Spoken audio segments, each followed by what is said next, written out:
Explaining my depression to my mother. A conversation. Mom, number 1, don't freak out.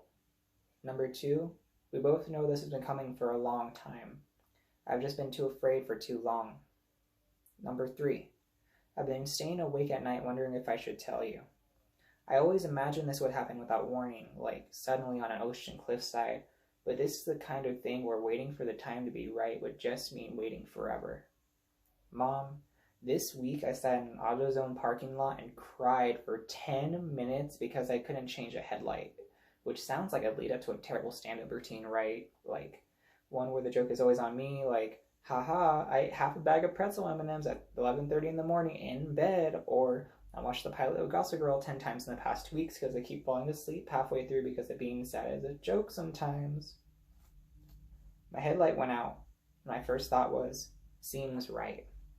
I couldn't change it myself because I have to take up the whole bumper or something, and I thought, of course, or I wish I was dead. Being this kind of sad is funny that way.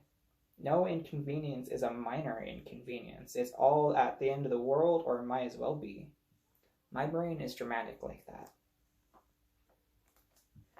In life, people experience different levels of mental anguish. Some live easy lives with no fault, while others can barely go through the day with all the intrusive thoughts and images in their head. The poems explaining my depression to my mother explained my depression to me, 14 lines from love letters or suicide notes, and Depression is Funny That Way, like Sabrina Benaim, R.J. Walker, Doc Luben, and Reagan Myers, respectively, equally discuss the topic of mental illness and the ways they can personally infect someone along with the people surrounding them. My depression is a shapeshifter. One day it's as small as a firefly on the palm of a bear. The next, it's the bear. On those days, I play dead until the bear leaves me alone. I call the bad days the dark days. Mom says, try lighting candles, but when I see a candle, I see the flesh of a church, the flicker of a flame, the sparks of a memory younger than noon. I am standing beside her open casket.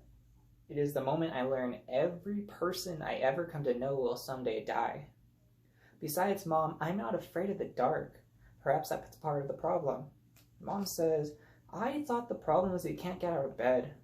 I can't. Anxiety holds me a hostage inside of my house, inside of my head. Mom says, where did anxiety come from? Anxiety is the cousin visiting from out of town that depression felt obligated to invite to the party. Mom, I am the party. Only I am a party I don't want to be at. Mom says, why don't you try going to actual parties? See your friends. Sure, I make plans. I make plans where I don't want to go. If I get out, I have to be a person again. Have to put on clothes, put lotion on my legs, eat a bowl of cereal at least, take care of this terrible body that refuses to take care of me back. I'm so tired of talking about my depression as someone else, a ghost that haunts me, and I'm afraid of the seance, afraid of what it might want from me. You see, Mom, each night insomnia sweeps me up in his arms, dips me in the kitchen in the small glow of the stovepipe. Insomnia has this romantic way of making the moon feel like perfect company. Mom says, try counting sheep. But my mind can't only count reasons to stay awake. So I go for walks. But my stuttering kneecaps clink like silver spoons held in strong arms with loose wrists. They ring in my ears like clumsy church bells, reminding me that I'm sleepwalking on an ocean of happiness that I cannot baptize myself in. Mom says, happy is a decision, but my happy is as hollow as a pin-pricked egg. My happy is a high fever that will break. I was 8 years old, and it took 3 weeks. 3 8-year-old weeks, imagine, to gather everything that I would need to be Batman. Rope, boomerang, a Mardi Gras mask with the beads cut off. I couldn't find a cave near my house, so I buried them all in a bundle under the ivy. The years after, I tried to find that spot again. The ivy grew too fast. I searched in so many spots. It seemed impossible that I missed one, but I never found it. How can something be there and then not be there? How do we forgive ourselves for all the things we did not become? These are the days that I am so sad I don't remember what it's like not to be. Like when you have a bad cold and you forget how to breathe through your nose and you're so sure you'll never breathe through your nose again. and I'm so sure I'll never feel joy again. Mom says I am so good at making something out of nothing, and then flat out asks me if I'm afraid of dying. No, Mom. I'm afraid of living. My depression doesn't ask for much, but when it does, it is something I cannot give, and that's the joke. It's just me asking for something I cannot give. I ask to come back to my body, and it's only me saying no. When people ask me how I am, they might as well be asking me where I've gone. I'm driving down a dirt road, no headlights. When it curves, I will not know. Just drive on into the field with my own voice playing on the radio telling me, there is no place for you here. Mom, I am lonely. Dad always used to tell me the same joke, but I can't remember the punchline anymore. I think I learned that when Dad left how to turn the anger into lonely, the lonely into busy. So when I say I've been super busy lately, I mean I've been falling asleep watching SportsCenter on the couch to avoid confronting the empty side of my bed. But my depression always drags me back to my bed until my bones are the forgotten fossils of a skeleton-sunken city, my mouth a boneyard of teeth broken from biting down on themselves. The hollow auditorium of my chest swoons with the echoes of heartbeat.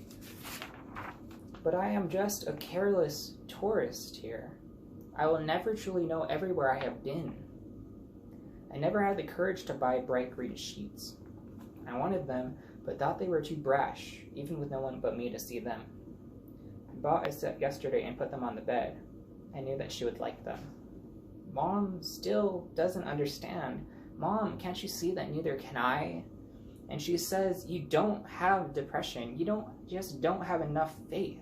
You are his tool. Jesus doesn't let his tools rust. Not like your father, because we all know I didn't give this to you, this sad boy disease that you made up. The devil got in you with his cigarettes and his corona, and she says, you are the Antichrist. Jesus said so. Look what he says. He says, your son is a broken ship at sea, and he keeps trying to scuttle himself because he hates me. He hates God. He hates you. How could you do this to me? After everything that I've done, I taught you how to be a blade, so why are you cutting yourself? How dare you hurt me with your hurt? How dare you kill Jesus with your killing? He died your death to death, and now you can't die, so you can't get away. And they say in the voices of all my suicide attempts, each one a pig, a shipwreck, drowned at sea. What have we to do with thee, O Son of God? Art thou come hither to torment us before the time? And she hands me a whole violent ocean and says, go then, you vile thing. I will not have you in this home. That is not your home. I will not have you die in this coffin. That is your room, because it was never your room. All